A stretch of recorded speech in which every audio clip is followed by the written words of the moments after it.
Hello guys! Hello, this is for Cancer. Welcome dito sa aking channel, Cancer. Alamin natin kung anong messages, vibration, gabay energy para sa lahat ng Cancer. So this is for the first half of April 2026, Cancer.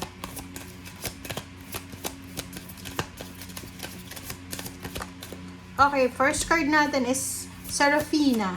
Okay, Cancer. I am the angel of families. A happy change or addition is coming to your family. Wow! Si Archangel Seraphina ay present sa iyong pamilya ngayong first 2 weeks of April, Cancer. So, if you are a woman or man, may asawa, boyfriend, girlfriend, ihanda mo yung sarili mo because posibleng may balita tungkol sa bagong membro ng pamilya. There's an addition. Pwedeng new members ng family, baby, pusa, aso, or kung ano man yan na bagong miyembro ng pamilya. Okay? There's a unexpected pregnancy ng anak mo or kung sino man na involved sa'yo. Okay. Ano pa ba? Next is Ariel. New psychic and spiritual experiences are changing the way you view the world and yourself. So, sinasabi ng Barasio dito na may mga nangyayari sa mundo ngayon. Okay? There's parang mga nangyayari sa mundo natin ngayon na parang marirealize mo na kumbaga may experience mo kung ano man ang nangyayari sa ngayon sa mundo, may mga pagbabago ka na makikita sa point of view mo. 'Di ba? Parang magbabago yung takbo ng pananaw mo because of kung anong nangyayari sa ngayon.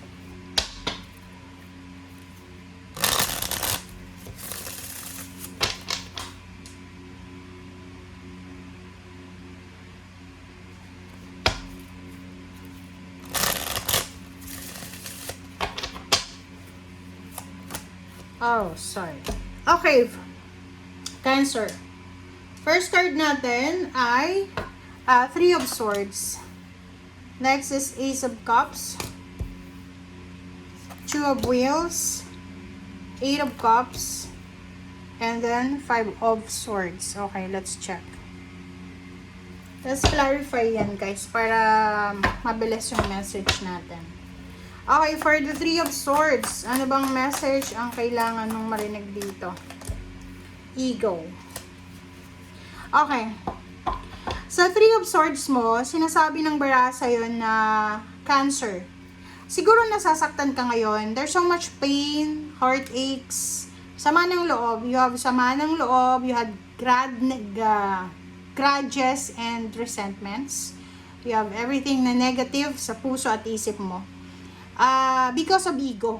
Okay? Parang sinasabi ng bara sa'yo na for the first half of April, yung rason kung bakit ka nasasaktan, yung rason kung bakit ka nalulungkot, it's because of your ego. It's because of your pride. Okay. So, let's check for the Ace of Cups. Ano bang rason para maging masaya ka sa 2 linggong ito? Kasi sinasabi ng baraha, may sama ng loob ka, galit ka, malungkot ka, pero there's some, parang hindi naman all the week na malungkot ka. Okay, wow. So, dito naman, sinasabi ng baraha, okay, sa emotion, hindi ka masyadong masaya, ganyan, ganito. But, in terms of money, nakikita ko na masaya ka, you're happy, you're contented. It's because there's a windfall of money. There's incoming money. There's incoming financial help. Unexpected income, job, unexpected job, or anything na related sa finances. Okay, Two of Wheels. Oh, wow, Nine of Fire. So, nakikita ko sa'yo dito, these 2 weeks na to, sinasabi ng barahan na kailangan dito ng balanse. So, whatever man will happen, maybe you are, financially stable, parang ganon. Pero, sinasabi ng bara sa'yo dito, Cancer, na ano man ang mangyari sa linggong ito, make sure na palagi kang handa. Balanse. Kailangan mo ng balanse ng pera. So, ibig sabihin yan, kailangan mong magtipid ng pera.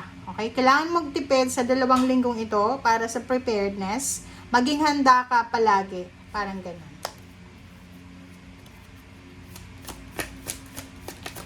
Okay, 8 of Cups.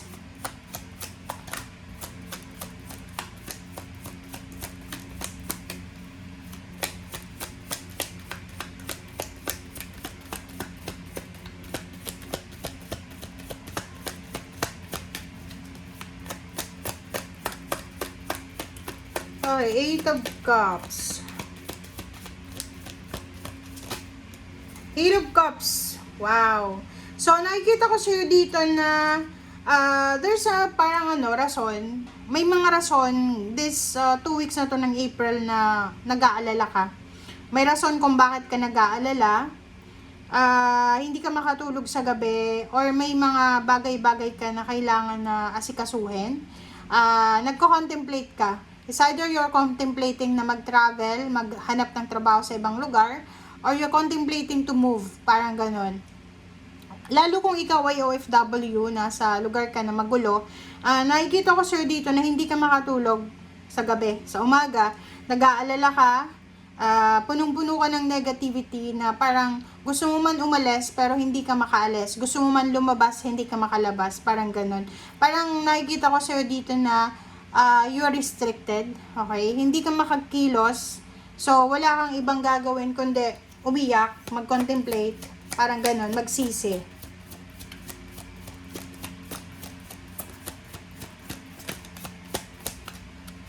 Okay.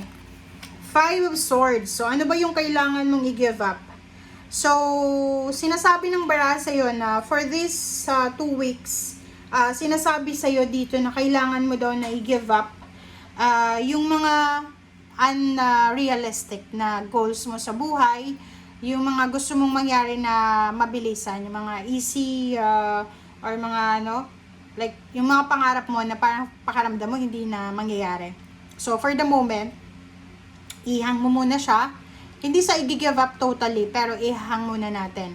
If you're planning to travel, if you're planning to resign, if you're planning to build your house, or if you are planning to buy expensive cars or kung ano pa man, ihang mo muna yan, okay? Sinasabi ng bara sa'yo dito na you need to be strong.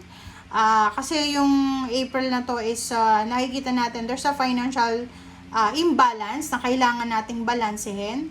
Nakikita mo yung 2 of Wheels, 9 of Fire, sinasabi ihanda mo yung sarili mo para sa pagtitipid. Okay? There's a certain financial problems na or maybe ang mga shortage ng food or ano pa man, tubig or whatever man. So, yun guys ang nakikita natin. Thank you for watching. Bye!